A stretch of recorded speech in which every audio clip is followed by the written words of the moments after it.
What is a political campaign? Well, the short answer is this. It's a candidate with a campaign message that advertises that message to the voting public, hoping that the voting public will vote for that candidate on election day. That's the short answer. If that's all you want to know, goodbye. If you're interested in running for office someday, you might want to stick around.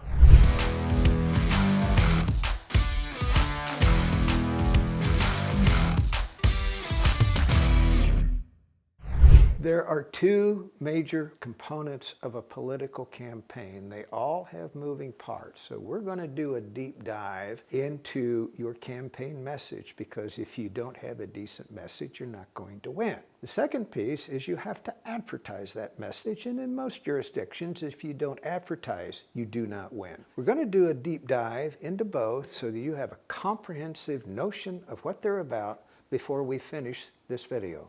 What is a campaign message? Well, it's what you stand for. It's the reason you're running. It's what you hope to accomplish if you are elected. That's what we call a campaign message.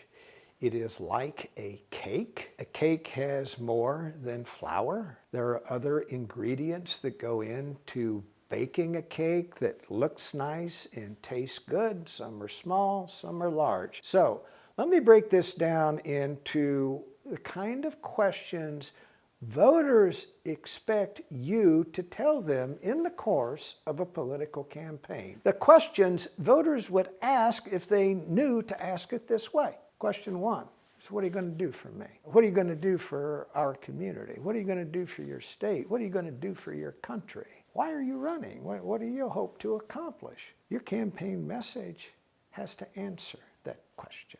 The second thing they want to know is, hey, your agenda sounds great, but how do I know that your notions of right and wrong and the things you care about are the same things I care about? I mean, are your values in sync with mine? Your campaign message has to answer that, because if you don't tell them, they will not know. The third thing they want to know is, what makes you qualified? And that is their way of saying they don't need to hear your entire resume, but they would like to know that you're not a clown or a kook or some crazy person that's just running because they love to see their mug on television. What have you done in your life that lets people know that you have your feet on the ground? Did you graduate college? Have you raised a family? Do you care about poor people? Have you ever volunteered in a civic and community organization? What have you accomplished in your private life that lets me know that you're capable of doing the job? They would ask it that way if they knew to ask it that way.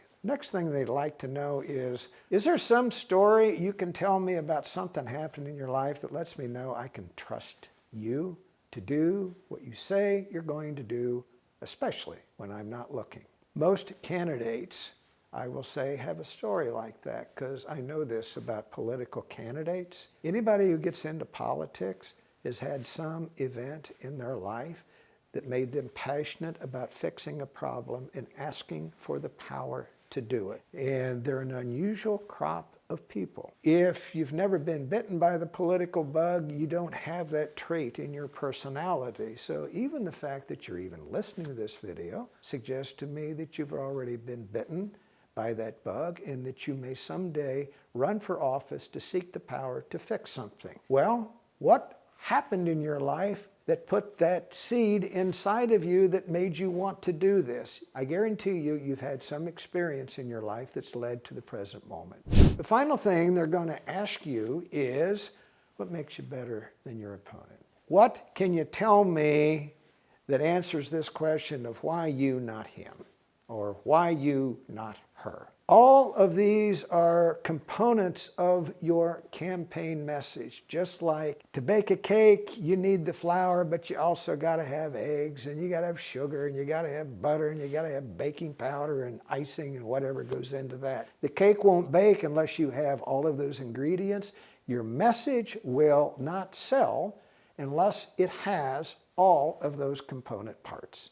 Now, that's your campaign message? How do you use it? Well, that campaign message can become a 5 or 10-minute speech where you go into some detail about all of this. That speech can be compressed into a 300 to 400 word script that becomes a script for a video. That can be divided into certain kinds of quotes and ads and so on in your social media, on your television, or whatever you're using to advertise your message, which brings me to my second topic here. How do you advertise your message? Well, there are the inexpensive ways. Most candidates need a website. On that website, it should be something about your biography and what you hope to accomplish, and some nice looking pictures that flatter you, not grainy old crap, but I mean get some nice pictures, because you get one chance to make a good first impression when people go to your website. Ideally, on that website homepage, you have a video that is compelling to people, that kind of lays out all pieces of the message I just talked about, just elements of everything, the problems you're going to fix, your qualifications, what makes you better than your opponent, your story, and your agenda. Then there are the things that begin to cost money. Of course, cheap organic posts on social media will sometimes go viral, but with a fairly small investment, you can use Facebook and YouTube to reach a fairly targeted audience. And of all the things you can do in politics to cheaply disseminate a message, those are two of the most efficient available. There is also digital advertising. There are radio commercials.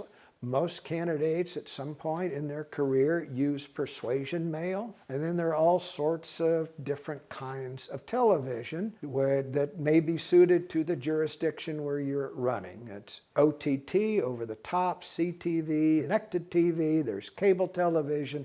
In some jurisdictions, commercial television even makes sense. So what are the two main ingredients in a political campaign? Number one is the message. Number two is a way to advertise that message. With rare exceptions, the people who win elections are those who do those two things best.